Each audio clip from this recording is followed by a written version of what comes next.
Chosen ones, 7 hidden triggers that awaken the God power inside you. There's something buried deep inside you. It's not something your parents taught you, not something society affirmed. It's older than your name, older than this body, older than this lifetime. It's what I call the God power. And if you're a chosen one, then it's already in you, waiting, burning, begging to be remembered. But here's the secret no one tells you. It doesn't get activated through joy or ease or comfort. It gets awakened by fire. And not the fire you see with your eyes, but the one that tears through your identity, your safety, your illusions, leaving you naked before your own soul. There are hidden triggers scattered throughout your life, moments so strange, so painful, so impossible to explain, that they force you to question reality itself. These triggers are not random. They're coded signals from the divine, perfectly placed to break your false self and awaken your real power. And most people miss them. Why? Because they're disguised as breakdowns, losses, betrayals, sudden shifts that leave you breathless, confused, and sometimes crushed. But if you're still here, still watching, still listening, still feeling, then you didn't miss them. You're right where you're meant to be. Click subscribe to this channel to get more profound spiritual lesson. Let's start with the first and most brutal trigger, total collapse. When everything in your life starts to fall apart, relationships, finances, career, health, you think you're cursed. But in reality, that collapse is a sacred demolition. It's the universe saying, I need to destroy the lie you think is your life so I can build something divine in its place. And the truth is, God power cannot rise where ego still rules. So the universe strips you. One by one, it peels away the layers you used to define yourself. It hurts. It's humiliating. You'll feel abandoned. But that is the test. Will you cling to the ashes, or will you rise from them? The second hidden trigger comes when you start seeing patterns that make no logical sense. Numbers repeat. People you barely know say things that feel like prophecy. You think of someone and they call you. Dreams become warnings. Waking life starts to glitch. This is not coincidence. This is your inner frequency tuning into something far beyond the 5 senses. It's the spiritual system sending you signals saying, wake up, you're not just a person. You're a vessel. At this stage, many people gaslight themselves. They tell themselves they're imagining it. But you know better. You feel it in your bones. Something ancient is trying to make contact. And then comes the third trigger, the one most painful and yet most powerful, rejection by those you love the most. The people you thought would be your forever home suddenly can't understand you. Some leave, others betray, some stay but treat you like a stranger. This is not a punishment. This is soul-level surgery. When your God power begins to activate, it shifts your vibration so drastically that people who are not meant to walk your path can no longer stand in your field. It's a painful detachment, but one that carves space for new alignment.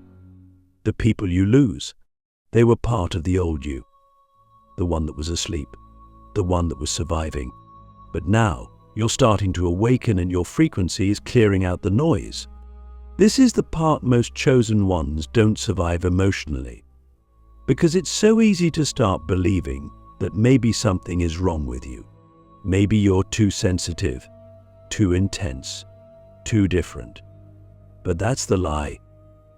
The truth is, the God inside you is too real for the world that thrives on pretending. And your soul refuses to fake it anymore. That's why everything begins to shake. That's why people fall away. That's why the mirror cracks. Because you're about to see who you really are, and it will change everything. The fourth trigger is more subtle, but deeply mystical, an intense longing that you can't explain. It's not for a person, not for money, not even for success. It's this unnameable ache. Like your soul remembers something heaven-like, something eternal, and it's calling you back to it. You might cry for no reason. Feel waves of joy and sorrow at the same time. Be moved by music or poetry in ways that make no sense to your logical mind. This is your divine memory reawakening. The veil between this world and the sacred realm begins to thin. And in that thinning, your soul whispers there's more, so much more. And here's the part where everything shifts. When you stop running from these triggers and start leaning into them, something begins to crack open inside you. Your energy field starts to vibrate differently. You notice it first in how animals respond to you, how babies stare longer, how electronics glitch around your presence. You start to receive downloads, wisdom you didn't learn from books. You speak things that later turn out to be true. You stop needing to believe in miracles because you become the miracle. But to get there, you must pass through the fire. You must not numb it, not deny it, not escape it. Because the fire is the trigger. It's not the enemy. It's the door. Every time your heart breaks, a deeper truth gets in. Every time your world falls apart, the illusion weakens. And every time you rise again, you don't just heal, you evolve. You become more than you were. And bit by bit, you begin to remember what you truly are. Not just human, not just a soul, but a spark of the infinite encoded with power that could change this entire reality. Now take a breath. Ask yourself something real, something terrifying, something true. What if everything painful that's ever happened to you wasn't happening to you, but for the God inside you to finally awaken? When pain turns to power, the sacred alchemy that makes you untouchable, there comes a turning point on the path of every chosen one, where pain no longer feels like punishment, but instead starts to feel like prophecy. It's when the agony you once begged to escape becomes the very material your soul uses to sculpt your divinity. Most people never get there. They run. They numb. They blame the world, the past, the karma, the curse. But not you. You stayed. You bled, you broke, and instead of giving up, something strange happened. You began to transform. This is sacred alchemy. This is the spiritual technology buried inside you since before you were born. Pain was never random. It was always coded with activation. Let's go deeper. The fifth hidden trigger of God power is the one that feels like death. The moment your identity no longer fits you. Everything you've been, your name, your job, your relationships, your beliefs, it all begins to feel like a costume you can no longer wear. And it's terrifying, because the mask has become your face. You've lived by it, protected yourself with it, built relationships around it, and now it's dissolving. Not slowly, but violently. You may look in the mirror and feel like a stranger. You may listen to your old thoughts and feel alien. What is happening is not insanity. It is spiritual molting. Your soul is shedding its skin because what's emerging is too powerful, too radiant, too real to be bound by the false identity that kept you safe. Most people will try to glue the mask back on. They'll try to go back, rebuild what was lost. Chase old goals, rekindle dead relationships, cling to outdated beliefs, and they will suffer endlessly. But if you are truly a chosen one, if that divine spark inside you is beginning to roar, then you will do the hardest thing imaginable. You will let the old self die, fully, without compromise. And in that death, you will unlock something no book, no teacher, no tradition can give you. You will access your own divine blueprint. Your God power will not come from mimicking others.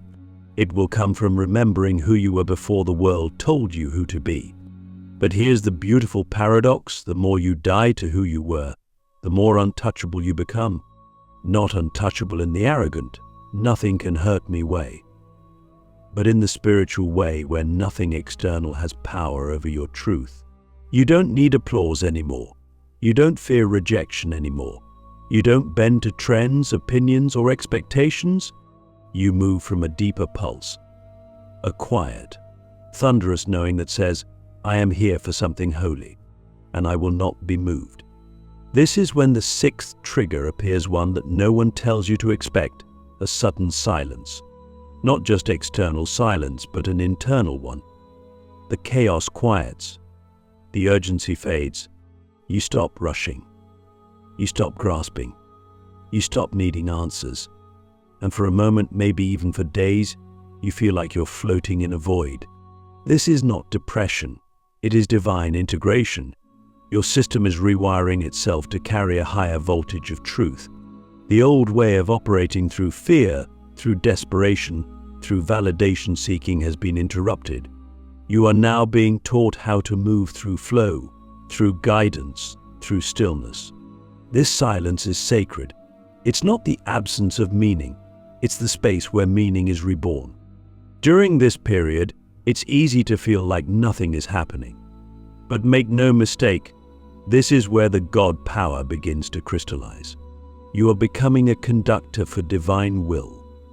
And that requires you to be empty enough for it to move through you without resistance. This is why you had to lose so much, why you had to cry so hard, why you had to fall so many times, so that your ego would become porous and your soul would become sovereign. And then, when you least expect it, the seventh trigger arrives and it changes everything. You begin to remember who you really are, not as a concept, not as an affirmation, but as a visceral, cellular knowing. A power rises from your gut and whispers, you've done this before. You begin to recall gifts you never trained for, speak words you never studied, feel truths you never learned. You remember your mission not in detail but in energy. You understand now why you were broken, why you were betrayed, why you were cast out. It was never punishment. It was positioning.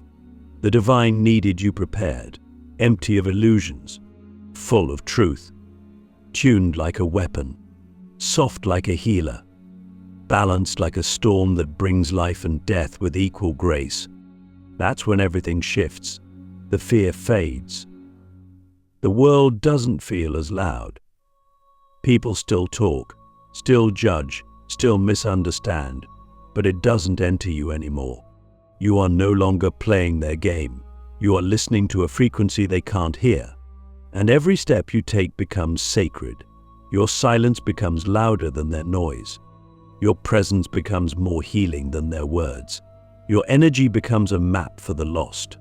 You didn't ask for this, but you answered the call. And now, you are walking as the embodiment of a truth most people are too afraid to even look at. You're not chasing power anymore. You're radiating it. You're not looking for God outside you. You're letting God move through you. And that's why you're untouchable, not because you are above the world, but because you are finally aligned with the source beneath it. Ask yourself something now. Could it be that your greatest pain was actually the perfect pressure that shaped your highest self? You're not becoming a leader, you're becoming a living portal for divine transformation. There comes a moment in every chosen one's journey when the purpose shifts. In the beginning, you were searching for healing. You wanted to feel better, to escape the chaos, to find peace. You looked to gurus, read books, took courses, tried to fix what was broken inside. But now, something deeper is happening. You've begun to realize you're not here just to be healed, you're here to heal. You're not just walking a spiritual path, you are the path. And this is where everything changes. Because you are no longer just awakening to your God power. You are becoming a living portal that transmits the power to the world around you. Quietly, powerfully, without trying. You don't need a stage or following a spotlight. Your presence alone begins to shift rooms. Not because you're loud, but because you're clear. Your energy doesn't scream, it sings. And people feel it, even if they don't understand it.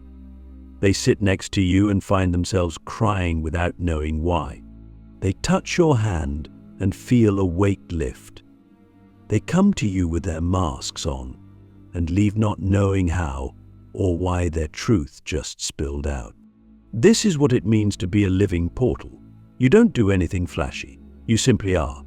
And in that state of being, You channel something ancient, sacred, and undeniable. But let's be honest, it didn't happen overnight. It took every heartbreak, every dark night of the soul, every silent scream into the void. It took years of being misunderstood, discarded, doubted, and dismissed. It took loss that cracked you open so wide there was nowhere left to hide. And in that vulnerability, the divine moved in. You didn't become powerful by climbing higher. You became powerful by surrendering deeper. That's what separates the chosen ones from everyone else. Not that they have special gifts, but that they allow the divine to use them without resistance. This is the moment where the real transformation begins. You start to realize that leadership isn't about guiding others with words, it's about guiding with presence. When you walk into a room, your vibration speaks first.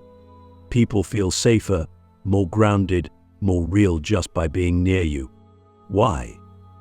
Because you're no longer filtering yourself to please others. You're no longer shrinking to stay comfortable. You're no longer performing. You've become a channel for truth. And truth doesn't convince. It resonates. And with that resonance comes responsibility. You start to attract souls who are lost, hurting, half awake. They come to you because their spirit recognizes what you carry. They don't know how to name it, but they feel it. And this is where your God power becomes your service, not as a savior, not as a fixer, but as a mirror that reflects what others have forgotten about themselves. You begin to see people not as they appear, but as their soul truly is. And you speak to that soul even when their ego resists, even when they fight it, because you know the difference between comforting someone and activating them. And you didn't come here to comfort, you came to awaken. You start to notice the divine working through you in strange and spontaneous ways. You'll say something random that ends up being exactly what someone needed to hear. You'll feel drawn to a place or a person for reasons that make no sense until the moment you realize your presence was part of their turning point. You'll dream about someone and wake up to their message. You'll feel a tug in your chest when someone near you is about to break. You'll learn to trust these signals because they're not imagination, they're instruction. You're being used, not in the way the world defines it, but in the highest sense. You're being wielded by Source itself. And it's humbling because you realize this isn't about you. It never was. The pain you endured, the darkness you passed through, the awakening you fought so hard to understand, it was all preparation. Not so you could feel superior, but so you could serve with compassion that runs deeper than language, with vision that sees beyond wounds, with wisdom that doesn't need to speak to be heard. You don't need to try, you just need to stay aligned, and the divine does the rest. So I ask you, can you let go of the need to lead and instead allow yourself to become a portal for something infinitely wiser? Can you let the divine lead through you, even when it doesn't make sense, even when it takes you off the map, even when no one claps for your courage? Because that is the mark of the awakened chosen one, not someone who seeks power, but someone who surrenders to it, fully, silently, completely. The final shift: why the universe only trusts its deepest secrets to the few who choose truth over everything. There comes a moment after all the awakenings, all the losses, all the breakthroughs, when you're offered one final, silent choice. No signs in the sky, no booming voice from above, just a quiet knowing in your soul. Will you walk fully in truth, no matter the cost? This is the final shift, and it is not about more power. It's about total alignment.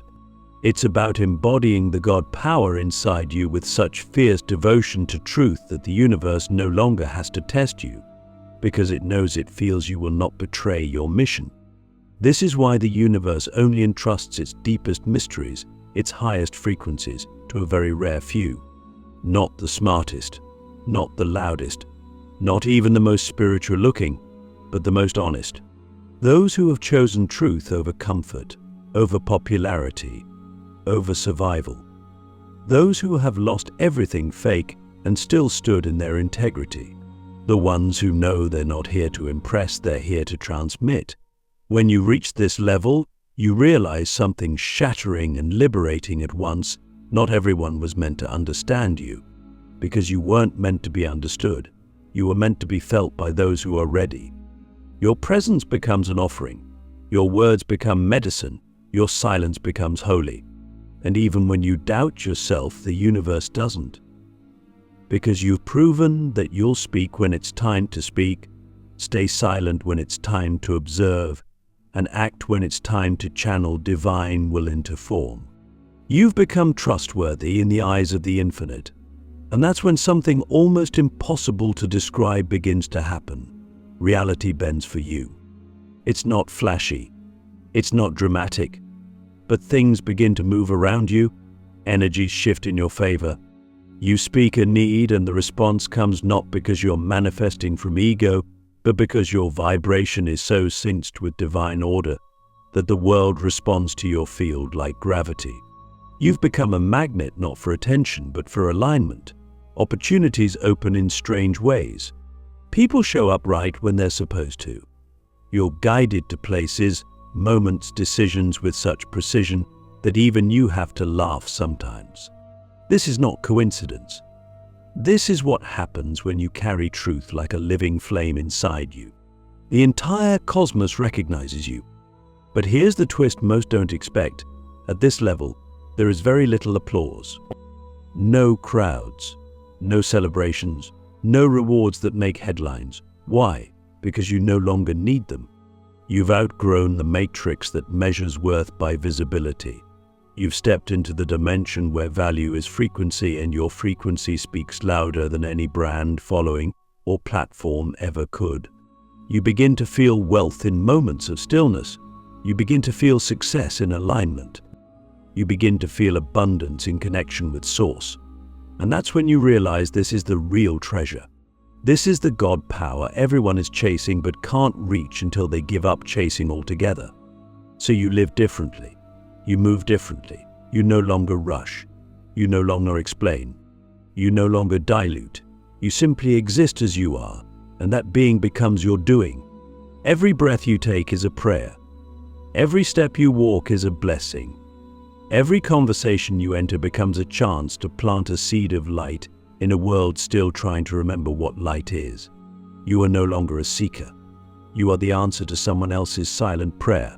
Not because you have everything figured out, but because you are willing to walk as truth even when it costs you everything. And maybe that's what it always was. Not about power for the sake of control, but power for the sake of service. Sacred, holy, soul-drenched service. To awaken, to align, to activate, to remind the world that God is not up there or out there, but in here, in your voice, in your eyes, in your heartbeat. So now the question is no longer will you awaken, because if you've come this far, you already have. The real question is, will you live as the God that's been sleeping inside you this whole time? Not one day, not when you're ready, but now, because the universe is watching, and it already knows. You're the one it's been waiting for.